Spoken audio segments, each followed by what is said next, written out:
पहला पॉइंट बनाकर लिखना इंपॉर्टेंट करके, ये अधिकांशतः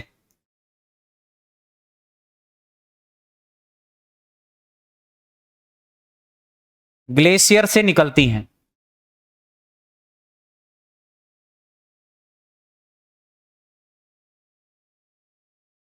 ग्लेशियर से निकलती हैं। ग्लेशियर बर्फ से निर्मित स्थलाकृति होती है, ध्यान रखना। बर्फ से निर्मित स्थलाकृति होती है, यानी बर्फ का एक पर्वत होता है, ध्यान रखना पूरा का पूरा, ठीक है। ग्लेशियर भी कह सकते हैं, हिमनद भी कह सकते हैं, ध्यान रखना, हिमनद भी कह सकते हैं। अब एक शब्द देखो, हिमनद, एक है ज्वारनद मुख या ज्वारनद भी बोलते हैं उसे, ध्यान रखना। तो हिमनद में ज्वारनद में फर्क है, ध्यान रखना, मैं आगे चल के लिखवाऊंगा, ठीक है। चलना, लिखो पॉइंट बनाकर, ये अधिकांशतः ग्लेशियर से निकलती हैं। फिर लिखना, इनमें जल की मात्रा, इनमें जल की मात्रा अधिक होने के कारण, इनमें जल की मात्रा अधिक होने के कारण इनकी गति तेज होती है, इनकी गति तेज होती है। फिर ये नदियां पूर्ववर्ती नदियां हैं, पूर्ववर्ती नदियां हैं, अर्थात ब्रैकेट में लिखना, अर्थात हिमालय की उत्पत्ति, अर्थात हिमालय की उत्पत्ति बाद में हुई थी, जबकि नदियां पहले से प्रवाहित हो रही थी, जबकि नदियां पहले से प्रवाहित हो रही थी। यहां तक की विशेषताओं को नोट कीजिए फटाफट भाई। जबकि नदियां पहले से प्रवाहित हो रही थी, यहां तक हो गया सबके नोट? थोड़ा करो तो भाई, कोई दिक्कत नहीं है। और ऐसा कोई भी शब्द यहां पर आ जाए जो आपको समझ में नहीं आई, पूछ लेना, ठीक है। वैसे तो मैं अपने हिसाब से बताता हुआ चलूंगा, क्योंकि जो शब्द आपके सिस्टम में सपोर्ट नहीं होता वो टकरा कर वापस मेरे पास आ जाता है। जी आदेश करें। ये मैदानी भाग जो है ना, ये नवीनतम है, क्योंकि हिमालय बना था टर्शियरी काल में। ये जो मैदानी भाग है ये आपके प्लिस्टोसिन और होलोसिन युग का है, जो नवीन काल है। उस समय देखो यहां पर एक गहरा सागर हुआ करता था जिसका नाम था टेथिस सागर। टेथिस सागर में नदियां ला लाकर अवसाद जमा करती हैं, वो अवसाद जमा करती हैं तो ये सागर का ये वाला भाग है ना, ये भर जाता है। और यहां पर जो है ना, प्लेटों में अभिसरण के कारण दबाव पड़ता है, इस कारण ये जो अवसाद जमा किए गए थे ना, ये अवसाद ऊपर के साइड उठते हैं। ऊपर के साइड उठने से यहां पर जो बनता है हिमालय।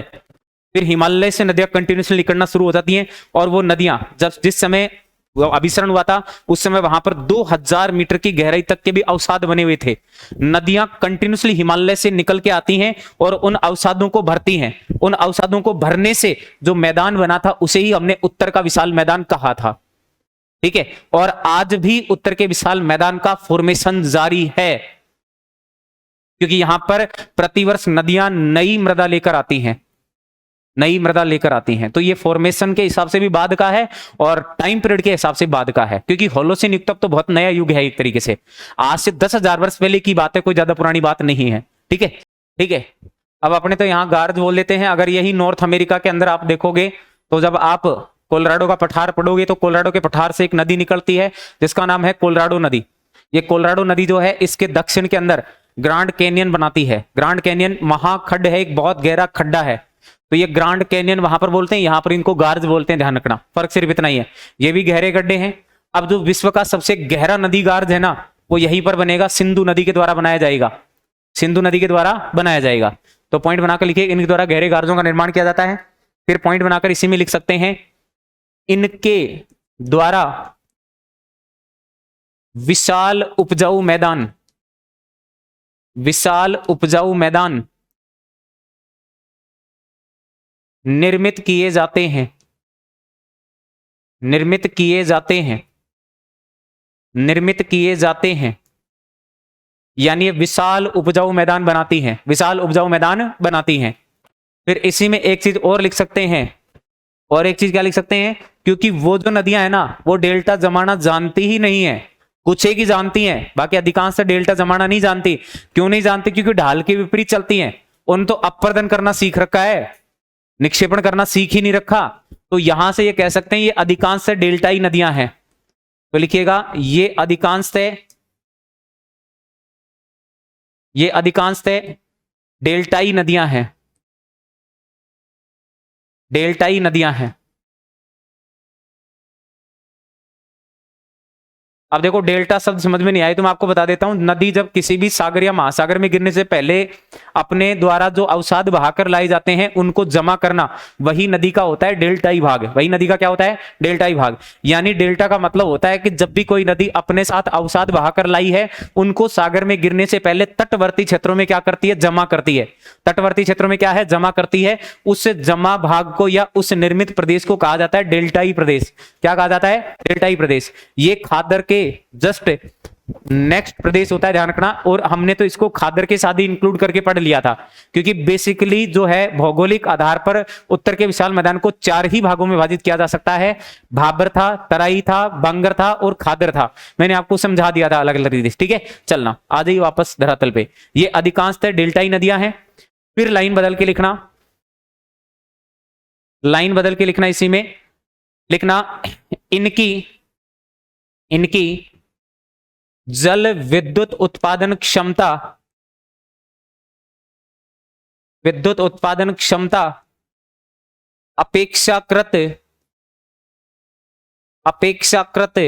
अधिक है। इनकी जल विद्युत उत्पादन क्षमता अपेक्षाकृत क्या है? अधिक है। अपेक्षाकृत क्या है? अधिक है। लाइन बदल के यहां तक पहुंच गए क्या सब? पक्का? बदल दो स्लाइड, सारे बोला करो। कई तो क्या बोलते हैं, बोला पड़ोसी बोल रहा है ना, मैं क्या करूंगा बोल के। एनर्जी ऐसे नहीं है कि भाई आपके पास लिमिटेड शब्द हैं, लिमिटेड शब्द हैं, बोलने से एनर्जी खत्म हो जाएगी ना ना। हाँ, परंतु